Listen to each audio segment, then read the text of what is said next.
Welcome back दोस्तों। आज मैं आपके सामने रिसेंटली तेलुगु लैंग्वेज में रिलीज हुई एक अंडररेटेड मूवी को लेकर आया हूँ। इसका नाम है RAPD।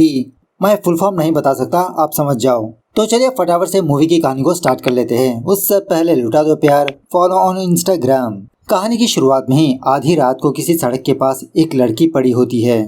तभी कुछ पुलिस वाले पेट्रोलिंग करते हुए इस लड़की को देखकर इसके पास आते हैं। इस लड़की को चेक करने पर यह बात पता चलती है कि ये लड़की मरी नहीं है, सिर्फ बेहोश पड़ी है। सो पुलिस वाले फटाफट से एम्बुलेंस को यहाँ पर बुलाने लगते हैं। दूसरे सीन में दो बंदों को दिखाया जाता है, एक बंदी और एक बंदा। ये दोनों पार्टी से वापस अपने घर पर जा रहे थे। बीच रास्ते में ही इनकी गाड़ी ब्रेकडाउन हो जाती है। ये दोनों इंतजार करते रहते हैं कि अगर कोई गाड़ी इस रास्ते से गुजरेगी तो हम उससे लिफ्ट मांग लेंगे। तभी उस रास्ते से एक गाड़ी गुजरने पर इस गाड़ी को रोकने लगते हैं। ये बंदा उस गाड़ी वाले से कहने लगता है कि भाई थोड़ा मैडम को जुबली हिल्स पर ड्रॉप कर दोगे, हमारी गाड़ी थोड़ा ब्रेकडाउन हो चुकी है। ये सुनने के बाद ये गाड़ी वाला बंदा उस लड़की को ऐसे ही देखते रहता है और ये लड़की फुल दारू पी चुकी होती है। सोचने लगता है कि मौके का फायदा उठाया जाए। इस तरह से उस लड़की को लिफ्ट देने लगता है और दूसरा बंदा गाड़ी रिपेयर करवाने के लिए जाता है। थोड़ी देर के बाद वो गाड़ी वाला बंदा इस लड़की को उसके घर के पास ड्रॉप करता है। इस लड़की का नाम होता है कोमली। वो बंदा कोमली को थोड़ा सेक्सी तरीके से देखने लगता है। ये देखकर कोमली भी इसका कोऑपरेट करने लगती है। कहने लगती है कि हम दोनों काम शुरू करने से पहले क्या तुम्हारे पास कोई किक देने वाली स्टफ है?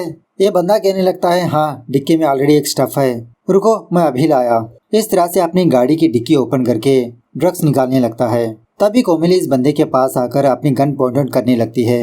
कोमली और कोई नहीं, ACP होती है। कोमली अपनी टीम को बुलाकर इस बंदे को रंगे हाथों पकड़ लेती है। उसी वक्त दूसरा पुलिस वाला कोमली को कॉल करके कहने लगता है कि किसी जगह पर एक लड़की पड़ी है, आप फटाफट से आ जाइए मैडम। सो कोमली और उसका टीम मेंबर राव वहां पर पहुंच जाते हैं। उस एरिया की इंस्पेक्शन करने पर पुलिस वालों को एक बूढ़ा आदमी नजर आता है जिसके हाथ में एक लेडीज बैग होती है। कोमली इस बंदे से पूछने लगती है कि बताओ तुमने क्या देखा, वो लड़की यहाँ पर कैसे आई? वो बंदा कहने लगता है कि मैडम आधी रात को एक गाड़ी यहाँ पर आई थी। 4 बंदे एक लड़की को सड़क के किनारे सुलाकर चले गए। गाड़ी की आवाज सुनकर जब मैं बाहर आया तो 4 मास्क वाले बंदे अपनी गाड़ी लेकर चले गए। वहाँ पर लड़की पड़ी थी, उस लड़की के कपड़े फटे हुए थे। तो मैंने उस लड़की के ऊपर चादर उड़ाकर उसकी बैग में अपने घर में ले आया। सो पुलिस वाले बैग को चेक करने पर इसमें एक ID कार्ड होता है, नाम लिखा होता है आश्रिता। अब इस बैग में उस लड़की का फोन भी होता है। लास्ट नंबर को डायल करके उस लड़की के माँ बाप को कॉल करके सारा मामला सुना देते हैं। तभी SI मनीश्वरी कोमली को कॉल करके ये बताने लगती है कि मैडम एक रिसोर्ट में बंगाली हीरोइन कोयल की डेथ हो चुकी है, आप फटाफट से यहाँ पर पहुँच जाइए। इस तरफ फॉरेंसिक वाले कोयल की डेड बॉडी को अच्छे से इंस्पेक्शन करते रहते हैं। वहाँ के काम वालों से पूछताछ करने पर यह बात पता चलती है कि आज रात यहाँ पर थोड़ी पार्टी चली थी, प्राइवेट पार्टी। उसके बाद कोमली डेड बॉडी को चेक करने के लिए कमरे में आती है। फॉरेंसिक डॉक्टर कोमली से कहने लगती है कि किसी ने कोयल के पीठ के पीछे इंजेक्शन डाल दिया, शायद साइनाइड हो सकता है। और इसी तरह डेड बॉडी के ऊपर एक लड़की के फिंगरप्रिंट्स पाए गए, लेकिन लिप्स और चेहरे पर कुछ दांतों के निशान है, वो मेल के है। कोमली पूछने लगती है क्या इसके साथ RAP हुआ? फॉरेंसिक डॉक्टर कहने लगती है नहीं, ऐसा कुछ नहीं हुआ, सब कुछ लड़की की मर्जी से हुआ। लगता है क्रिमिनल बहुत ही शातिर है, अपने फिंगरप्रिंट्स नहीं छोड़ा इसने। दूसरे सीन में मदन नाम के एक बंदे को दिखाया जाता है। वो अपने रूम पर आकर अपने हाथों के ग्लव्स को निकालकर जला देता है। इस तरफ ACP कोमली इस रिसोर्ट के मैनेजर को बुलाती है पूछताछ करने के लिए। मैनेजर से पूछने लगती है कि यहाँ पर किसकी पार्टी हुई थी। मैनेजर कहने लगता है कि कोयल मैडम ने ही इस पार्टी को अरेंज किया। कोयल मैडम काफी सारी बार हमारे रिसोर्ट पर आती जाती रहती है और हर वक्त उनके साथ एक नया बंदा होता है। कल टोटल 6 मेंबर्स आए थे पार्टी पर और हाँ, कोयल मैडम के साथ एक और मैडम भी रहती है, शायद उनकी मैनेजर होंगी वो। इस तरह से उस लड़की का नंबर पुलिस वालों को देने लगता है। इस तरफ मदन को एक अननोन नंबर से एक व्हाट्सएप मैसेज आता है। उसमें एक लड़की की फोटो होती है। कहने लगता है तुम्हारा नेक्स्ट टारगेट ये लड़की है, काम आज खत्म हो जाना चाहिए। सो मदन इस काम को भी ओके कह देता है। इस तरफ हॉस्पिटल में उस लड़की का चेकअप करके कोमली को आकर बताने लगती है कि वो लड़की अब कोमा में है, होश में आने के बाद ही कुछ पता चलेगा। उसके बाद SI कोमली के पास एक लड़की की फोटो लाकर दिखाते हुए कहने लगती है कि यही लड़की कोयल की मैनेजर है मैडम, इसका नाम है प्रकृति। अब इसका फोन स्विच ऑफ में है। आखिरी बार प्रकृति ने आनंद नाम के एक बंदे को कॉल किया। सो इस तरफ वो लड़की प्रकृति आनंद के पास आती है। इनको देखकर ऐसा ही लगता है कि ये दोनों BFGF है। कोयल के मरने की वजह से प्रकृति थोड़ा मायूस होती है। अब इसकी मायूसी को दूर करने के लिए आनंद इसके साथ कुच्ची मुच्ची करने लगता है। खैर यह होने के बाद प्रकृति आनंद से कहने लगती है कि आनंद, एक तरफ मीडिया का प्रेशर, दूसरी तरफ पुलिस वालों का, इन्हीं लोगों से छुटकारा पाने के लिए मैंने अपना फोन स्विच ऑफ कर लिया और तुम्हारे पास चली आई। आनंद, मैं इस मामले को हैंडल नहीं कर पाऊंगी। आनंद कहने लगता है, अरे प्रकृति, तुम फिक्र मत करो, सब कुछ मैं संभाल लूंगा। उसी वक्त आनंद के घर पर पुलिस वाले पहुंच जाते हैं। सो इन दोनों से कोयल के बारे में पूछताछ करने लगते हैं। आनंद कहने लगता है कि मैंने कोयल की एक फिल्म में इन्वेस्ट किया था, तभी से मेरी कोयल और प्रकृति से दोस्ती हो गई। उसके बाद धीरे धीरे मैं और प्रकृति एक दूसरे से प्यार करने लगे। उसके बाद कोमली प्रकृति से पूछने लगती है कि कल रात पार्टी में क्या हुआ था, कौन कौन लोग आए थे, सब कुछ क्लियरली बताओ मुझे। प्रकृति कहने लगती है कि मैडम, मुझे रीजन तो नहीं पता, सडनली कल कोयल ने रिसोर्ट में पार्टी दे दिया। पार्टी में सारे लोग अच्छी तरह से एंजॉय कर रहे थे और उसी पार्टी में मदन भी आया होता है, जो कोयल को लाइन मारते रहता है।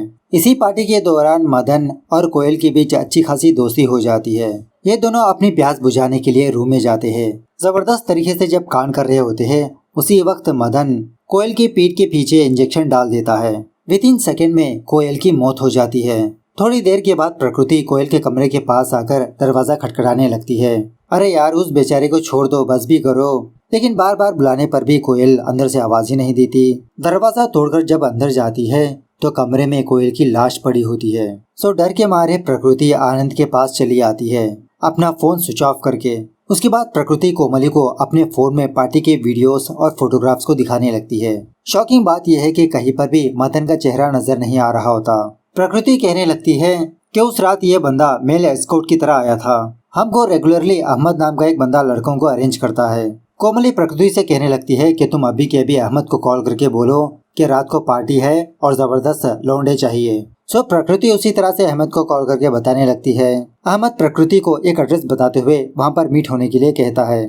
सो उसके बाद जब अहमद प्रकृति का इंतजार कर रहा होता है तो अभी इसके पास पुलिस वाले आते हैं। पुलिस स्टेशन लाकर मार पीट कर पूछने पर यह बंदा कहने लगता है कि मैडम, मुझे कुछ नहीं पता, आज यूजुअल की तरह मैं पार्टी में लड़कों को भेजा। उसके बाद जब कोमली मदन की फोटो दिखाकर पूछने पर अहमद कहने लगता है, अरे मैडम, इसका नाम तो मदन है, मेरे पास आकर नाक में दम कर दिया था कि मुझे भी पार्टी में जाना है, पार्टी में जाना है, तो इसलिए मैं उसको पार्टी में भेज दिया। सो उसी वक्त पुलिस वाले मदन के घर को फाइंड आउट करके उसके घर के पास जाते हैं। उस वक्त मदन तो घर पर मौजूद नहीं होता, लेकिन इसके घर में कुछ लड़कियों के फोटोग्राफ्स लगे होते हैं दीवार पर। इन फोटोग्राफ्स को देखकर समझ में आ जाता है कि इन सारी लड़कियों को इसी मदन ने मारा। उसी दीवार पर एक लड़की की फोटो भी होती है जो मदन का नेक्स्ट टारगेट होती है। सो पुलिस वाले इस लड़की के बारे में पता करने की कोशिश करने लगते हैं। सो दूसरे सीन में उस लड़की को दिखाया जाता है। इस लड़की का नाम होता है मौनी, जो गोवा में एंजॉय करती रहती है। मदन भी गोवा पहुंचकर मौनी को किडनैप करने की प्लानिंग करते रहता है। उसी वक्त राकेश नाम का एक बंदा मौनी के पास आता है। बात यह है कि रिसेंटली मौनी का एक्सीडेंट हुआ होता है, जिसकी वजह से इसका हाथ थोड़ा सा फ्रैक्चर हो चुका होता है। ये बंदा राकेश मौनी की केयरिंग करने लगा। चंद दिनों में ही इन दोनों की अच्छी खासी दोस्ती हो जाती है और ये दोनों एक दूसरे से प्यार भी करने लगते हैं। 3 हफ्तों से मौनी गोवा में ही रहती है। अब राकेश मौनी के साथ होने की वजह से मदन मौनी को मार नहीं पाता। खैर, उसके बाद राकेश और मौनी हैदराबाद पहुंच जाते हैं। राकेश मौनी को उसके घर के पास ड्रॉप करने के लिए जाता है। घर के पास नेम प्लेट देखकर इसको ये बात पता चलती है कि मौनी की माँ एक मेयर है। मौनी राकेश को अपनी माँ से मिलवाने के लिए घर के अंदर ले जाती है। मौनी की माँ राकेश को बहुत थैंक यू बोलने लगती है कि आपने मेरी बेटी की जान बचाई, ये तो मेरी जान है। इस तरह से जब राकेश मौनी की माँ को शेक हैंड देने लगता है तो मौनी की माँ के मन में लड्डू फूटने लगते हैं। ये तो कुछ और ही फैंटेसी करने लगती है। मौनी की माँ राकेश से रिक्वेस्ट करने लगती है कि बेटा डिनर करके ही जाना। अब बेचारे राकेश को पता नहीं होता ना कि ये कौन से डिनर के बारे में बात कर रही है। राकेश रुक ही जाता है। खैर, उसी रात मदन मेयर के घर में घुस जाता है। इस तरफ मौनी की माँ राकेश को खोपचे में बुलाकर इसका प्रस्ताव रखने लगती है कि देखो राकेश, मैं ओपन माइंडेड हूँ। मैं जानती हूँ कि तुम मौनी से प्यार करते हो और शादी करना चाहते हो। मैं मौनी की शादी तुमसे करवा दूंगी, लेकिन मेरी एक शर्त है, तुमको मुझे भी खुश करना पड़ेगा। जब से मौनी के फादर इस दुनिया से चल बसे, मैं अकेले ही सब कुछ संभालती आ रही हूँ। अब मौनी बड़ी हो चुकी है, मेरी भी कुछ ख्वाहिशें हैं। अगर तुम मौनी से शादी करोगे तो मौनी तुम्हारी, मैं तुम्हारी, मेरी सारी जायदाद भी तुम्हारी। तो यह सुनने के बाद राकेश के तो होश ही उड़ जाते हैं। उसी वक्त मौनी ऊपर आकर इन दोनों को डिनर पर इनवाइट करने लगती है। उसके बाद सारे लोग मिलकर डिनर वगैरह करने लगते हैं। मौनी के घर में ही इसकी आंटी की बेटी और बेटा भी रहते हैं। खैर, उसके बाद मदन मौनी की माँ के पास आकर सिक्योरिटी गार्ड की तरह अपना इंट्रोडक्शन करवाने लगता है। मतलब मौनी की माँ ने मौनी के लिए एक सिक्योरिटी गार्ड का इंतजाम किया होता है, तो उसकी प्लेस पर मदन यहाँ पर आता है। बाद में मौनी की माँ राकेश से रिक्वेस्ट करने लगती है कि बेटा बहुत रात हो चुकी है, तुम यहीं पर सो जाओ, कल सुबह चले जाना। ये सुनने के बाद पहले मौनी के मन में लड्डू फूटने लगते हैं। सोचने लगती है कि आज रात मैं और राकेश काफी सारी गपशप करेंगे। बाद में मौनी राकेश को उसका कमरा दिखाने लगती है और इसकी कार में आकर कहने लगती है कि माँ सो जाने के बाद तुम्हारे कमरे में आऊंगी, हम दोनों गपशप करेंगे। जब मौनी अपने कमरे में जाती है तो शॉकिंगली इसकी माँ भी इसके कमरे में होती है। मौनी की माँ मौनी से कहने लगती है कि बेटा आज रात मैं तुम्हारे पास ही सोऊंगी। थोड़ी देर के बाद राकेश मौनी को मैसेजेस करने लगता है कि बेबी और कितनी देर मुझे इंतजार करवाओगी, मैं तुमसे मिलने के लिए तरस रहा हूँ।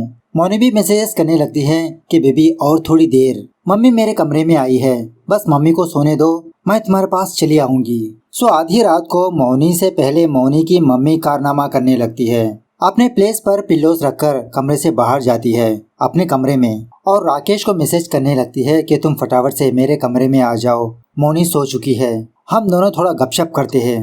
राकेश सोच लेता है कि नहीं, ऐसा नहीं चलेगा कि मैं आंटी के पास जाकर साफ मना कर दूंगा, मुझे सिर्फ मौनी ही चाहिए, ना आपकी प्रॉपर्टी और ना ही आप। इस तरफ मौनी अपने प्लेस पर पिल्लोस रखकर राकेश के पास जाने लगती है। राकेश मौनी की माँ के कमरे में आकर यही बात कहने लगता है कि आंटी जी आप मुझे गलत समझ रहे हो, मैं ऐसा नहीं कर सकता, मैं मौनी से बहुत प्यार करता हूँ। इस तरह से जितना भी बात करो मौनी की माँ जवाब ही नहीं देती। जब राकेश मौनी की माँ के करीब जाता है वो तो कब का मर चुकी होती है, इसके पीठ के पीछे भी एक नीडल चुभी होती है। ये देखने के बाद राकेश के तो होश ही उड़ जाते हैं। उसी वक्त यहाँ पर मौनी आती है, वही राकेश को ढूंढते हुए पूछने लगती है कि तुम मेरी माँ के कमरे में क्या कर रहे हो और मेरी माँ नीचे क्यों लेटी है, क्या किया तुमने मेरी माँ के साथ। इस तरह से राकेश पर ब्लेम करते हुए सिक्योरिटी गार्ड्स को बुलाने लगती है। जब तक सिक्योरिटी गार्ड्स वहाँ पर आते मदन मौनी और राकेश को दूसरे कमरे में लाता है, मौनी को बेहोश करके। राकेश मदन से पूछने लगता है कि आखिरकार कौन हो तुम।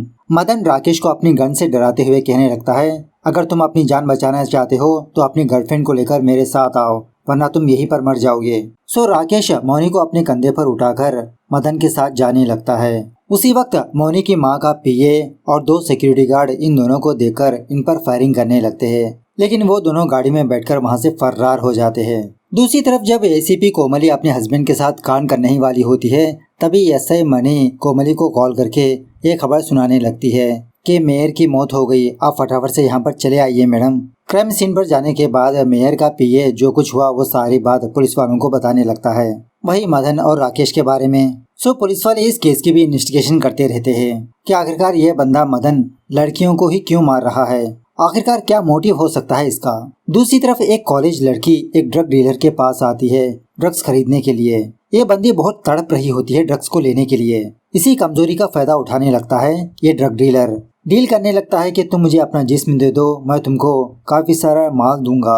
तो वो लड़की ड्रग्स के लिए ना चाहते हुए भी वो काम करने लगती है। खैर दूसरे सीन में मदन मौनी और राकेश को किसी जगह पर बांध के रखता है। जब ये दोनों मदन से पूछने लगते हैं कि हम दोनों को यहाँ पर क्यों बांध के रखा, तो मदन फटाक से इन दोनों को गोली से मार देता है। इस तरह से यहाँ पर ये पहला पार्ट दी एंड होता है। कुछ दिनों के बाद इस मूवी का सीक्वल भी आने वाला है। खैर मिलते हैं अगली वीडियो में, तब तक take care, bye bye, see you soon.